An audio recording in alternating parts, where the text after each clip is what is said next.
প্রিয় দেশবাসী, আজকে অষ্টম দিনের মতো আমাদের জুলাই পদযাত্রা, দেশ গড়তে জুলাই পদযাত্রা শুরু হয়েছে।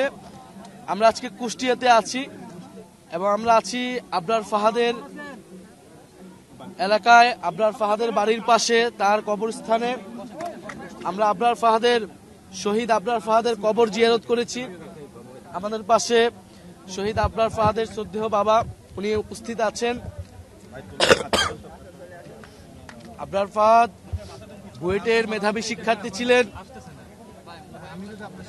এবং আমরা জানি যে 2019 সালের 7ই অক্টোবর আবরার ফাহাদ বুয়েটের হলে সন্ত্রাসী সংগঠন, ফ্যাসিস্ট সংগঠন ছাত্রলীগ দ্বারা নির্যাতিত হয়ে মৃত্যুবরণ করেন।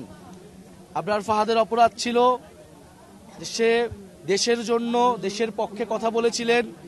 ভারতীয় আগ্রাসনের বিরুদ্ধে ফেসবুকে লিখেছিলেন।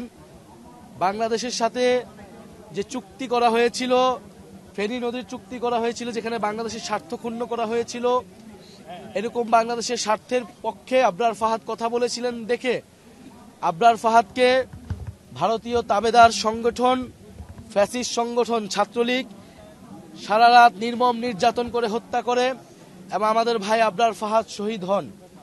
2019 সালেই আবরার ফাহাদের মৃত্যুর প্রতিবাদে বুয়েট, ঢাকা বিশ্ববিদ্যালয় সহ সারা বাংলাদেশে আমরা দিল্লির আধিপত্যবাদ বিরোধী এবং সন্ত্রাস বিরোধী আন্দোলন গড়ে তুলেছিলাম। সেই আন্দোলন, আমাদের যে ফ্যাসিবাদ বিরোধী লড়াই, সেই লড়াইয়ের অন্যতম মাইল ফলক ছিলেন। 2018 কোটা সংস্কার, নিরাপদ সড়কের পরে 19 সালের এই যে আবরার হত্যা কিন্তু একটা বড় ঘটনা ছিল আমাদের জাতীয় রাজনীতিতে।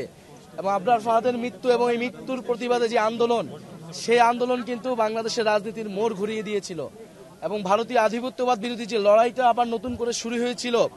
এবং আবরার ফাহাদকে আমরা বলেছিলাম যে আমাদের ভারতীয় আধিপত্যবাদ বিরোধী শহীদ, এবং দিল্লি না ঢাকা সেই স্লোগান উঠেছিল সেই আবরার ফাহাদ হত্যার যে বিরোধী প্রতিবাদ মিছিল, সেই মিছিল থেকে।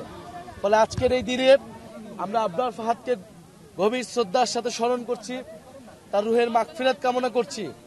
এবং আবরার ফাহাদের যেই পথ আমাদের দেখিয়ে গিয়েছে, বাংলাদেশপন্থী পথ, ভারতীয় আধিপত্যবাদ বিরোধী পথ, আগ্রাসন বিরোধী পথ, সেই পথেই আমরা জাতীয় নাগরিক পার্টি রাজনীতি করছে। সেই পথ ধরেই জুলাই গণ অভ্যুত্থান সংগঠিত হয়েছিল। ফলে আবরার ফাহাদ থেকে আবু সাইদ, সেই সকল শহীদদেরকে আমরা স্মরণ করি। ফ্যাসিবাদ বিরোধী লড়াইয়ে আন্দোলনের সময় গত 16 বছরে যারা গুম, খুন এবং নির্যাতনের শিকার হয়েছে, আমরা সেই সকল শহীদ এবং সকল নির্যাতিত মানুষকে ধারণ করি।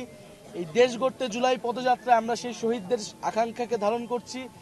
সেই শহীদরা যেই স্বপ্নের বাংলাদেশ দেখেছিল, যে স্বাধীন সার্বভৌম মর্যাদার বাংলাদেশ স্বপ্ন দেখেছিল, যে বাংলাদেশপন্থী রাজনীতির উত্থান তারা করতে চেয়েছিল, আমরা সেই রাজনীতি করতে চাই। সেই আহ্বান আমরা পুরো দেশবাসীকে জানাচ্ছি।